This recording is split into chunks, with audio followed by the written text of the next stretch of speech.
Hello students, how are you? कैसे हैं आप? देखिए, आज की क्लास रियली बहुत ही इंटरेस्टिंग एंड बहुत ही मोटिवेटिंग होने वाली है। देखिए, आज की क्लास में मैं आपके लिए कंपैरेटिव थ्योरी लेके आया हूँ। इंग्लिश के अंदर आपके इन 10th क्लास सिलेबस, आपको पता है कि आपके सिलेबस में, मैंने जैसा कि पहले भी कहा है आपको, कि आपके सिलेबस में जितनी भी स्टोरीज है वो सब कंपैरेटिवली कहीं ना कहीं मिलती जुलती है। सो इन टुडे सेशन देखिए आप story of fry in continuation में, ये मेरा नेक्स्ट चैप्टर है और आपको यहाँ पर स्टोरी ऑफ फ्राई दो स्टोरीज दी गई है। एक तो सीगल की है और एक ब्लैक एरोप्लेन वाली कहानी दी गई है। अब द मैटर ऑफ फैक्ट ये है कि दोनों कहानियां एक साथ क्यों? बिकॉज दोनों ही कहानियों के अंदर एक सिंगल और सिमिलर थीम है और वो थीम है करेज एंड डिटर्मिनेशन। वैसे आपने इससे पहले वाला चैप्टर पढ़ा है जिसके अंदर लैंचो किसान आपने पढ़ा, उसकी थीम भी लगभग इससे मिलती है। वहां पर faith, determination, courage, these are similar aspect in your syllabus. So बहुत आराम से आप इस सिलेबस को ग्रास्प कर सकते हैं। प्रेजेंटली ये पूरा जो चार्ट आप बोर्ड पे देख रहे हैं ये कंपैरेटिव स्टडी का है, तो आज की क्लास में मैं आपको कंपैरेटिवली लेके चलूंगा। थोड़ा आप समझने की कोशिश करना और बहुत कंसंट्रेट होकर के समझना। आपके सामने कहानी आती है स्टोरी ऑफ फ्राई। इस कहानी के अंदर आपको दो कहानियां देखने को मिलती हैं। First is black aeroplane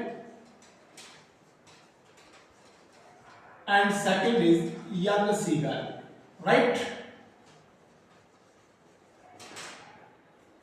black aeroplane and young seagull दोनों स्टोरीज को जब हम पढ़ते हैं तो हम क्या पाते हैं कि दोनों कहानी के अंदर हमें करेज एंड डिटर्मिनेशन दिखाया गया है।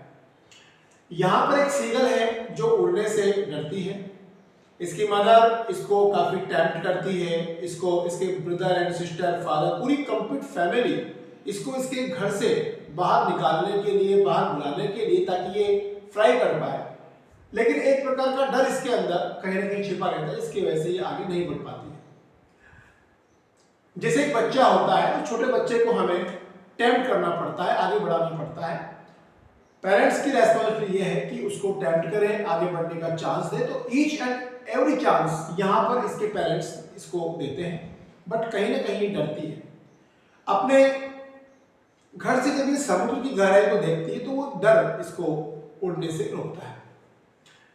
दूसरी स्टोरी ब्लैक एरोप्लेन के बारे में है, जहां पर एक पायलट छुट्टियों में अपने घर पर इंग्लैंड जाना चाहता है और वो अपने प्लेन पर जब फ्लाई कर रहा है तो everything and each environment was good. Like लैंचो वाली स्टोरी में आपने देखा, पहले सब कुछ अच्छा रहता है, सारा एनवायरनमेंट उसके पॉजिटिव में रहता है, लेकिन सडनली सिचुएशन चेंज होती है।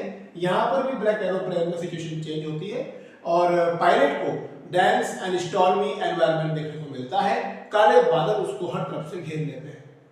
इस सिचुएशन में व्यक्ति क्या करता है? डरता है। तो ये भी डर जाता है, कहीं ना कहीं ये थोड़ा डिप्रेस होने लगता है। उधर इसका इंजन, इसकी machinery and the fuel, everything going to less, हर चीज कम होने लगती है। इन चीजों का डर इसको परेशान करता है। ऐसी सिचुएशन में हमने देखा यंग सीगल को उड़ने से उसके पेरेंट्स टेम्प्ट करते हैं। उसकी माँ जब उसको टेम्प्ट करने का पूरा कोशिश करती है तब जाके यंग सीगल कहीं अपनी पॉजिटिव दिखा पाया और उसके बिहेवियर को हमने चेंज किया फियर टू करेज में। यानी यंग सीगल इस चैप्टर के अंदर पहले डर रहा था और बाद में वो करेजियस हो गया और फिर वो अपनी उड़ान भर लेता है। So the story name is first flight. First flight आपकी बुक का नाम भी है, वो इसी के लिए है। यंग सीगल वाली कहानी का नाम है फर्स्ट फ्लाइट। उधर ब्लैक एरोप्लेन स्टोरी के अंदर हम देखते हैं जो पायलट है उसका भी हमने बिहेवियर चेंज किया। पहले वो फियर डर रहा था और उसके बाद उसको ऐसी एडवर्सरी कंडीशन से निकलने के लिए ब्लैक एरोप्लेन सडनली अपीयर होता है कहानी के अंदर। वो ब्लैक एरोप्लेन उसको हिम्मत बनाता है, उसके अंदर करेज फील करता है और वो डिटरमाइन होकर के एनी हाउ कंडीशन उसके डायरेक्शन में पीछे चलता है।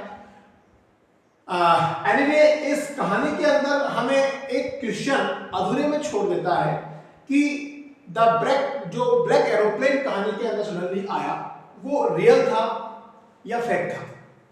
तो टीचर्स जनरली इस चीज पर ध्यान दें कि जो ब्लैक एरोप्लेन है इट वाज अ हैलुसिनेशन, ये केवल भ्रम था। इसको अगर हम साइकोलॉजिकली और रिलीजियसली अगर जोड़ें तो एक तरह से भगवान की कृपा कह सकते हैं, मैजिक ऑफ द गॉड कह सकते हैं, जिसने अपने विश्वास को टूटने नहीं दिया। ब्लैक एरोप्लेन कहां से आया, कहां गया, nobody know. It was a ray of hope, ये केवल एक आशा की किरण थी जिसके माध्यम से हमारा जो पायलट है वो एडवर्सरी कंडीशन से निकलकर और सफल उसने अपनी एरोप्लेन की लैंडिंग कर दी। कहानी के अंदर हम देखते हैं कि पायलट का बिहेवियर फियरफुल से डिटरमाइन करके वो उसके एरोप्लेन के पीछे चलता है और एज ए हॉल अपने एरोप्लेन को लैंड कर देता है। मैं आपको बताना चाहता हूं कि जो पायलट है उस पायलट का एम था टू रीच इंग्लैंड।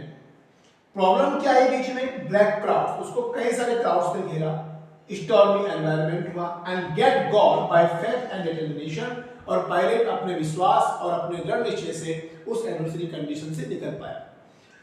बच्चों, फर्स्ट फ्लाइट स्टोरी में यंग सीगल की जो मदर थी उसने टेम्पटिंग एक्टिविटी करके उसको ऐसी एडवर्सरी कंडीशन से बचना सिखाया। So normally it was a comparative study. आपको 3 चैप्टर कंपैरिजन में रखने हैं, the letter to God, the first flight and the story of black aeroplane. आपको मैं यही बता दूं, जब पायलट एरोप्लेन को लैंड करता है तो वहां पर जब लेडी से वो पूछता है, एक काउंसलर से जब वो पूछता है, क्यूरी करता है कि ब्लैक एरोप्लेन कहां से आया, तो नोबडी नोज, उसको आंसर मिलता है कि रडार पर किसी प्रकार का कोई एरोप्लेन दिखाई नहीं दे रहा। ना अभी मैंने इस कहानी को रफली आपके सामने कंपैरेटिवली रखा है, दोनों कहानी को, जहां पर करेज और